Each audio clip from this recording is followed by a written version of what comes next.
A I lejohet familjes të thotë jo për martesë nëse djali si ka kushtet.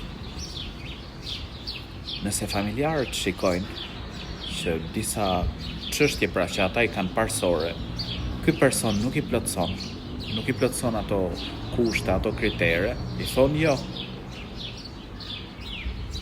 Dhe normal çështja pra diskutohet me vajzën.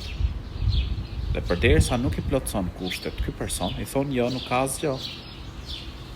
Normal, profeti alayhis salam porosit në një hadith, thotë, nëse ju vjen ju dikush që jeni të kënaqur me fenë e tij, me moralin e tij, martojeni atë.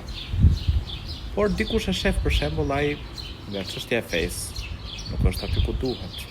Morali I tij, lepër dëshiruar, ka vese të këqija, nuk është I përshtatshëm. I thotë jo, dhe s'ka gjë.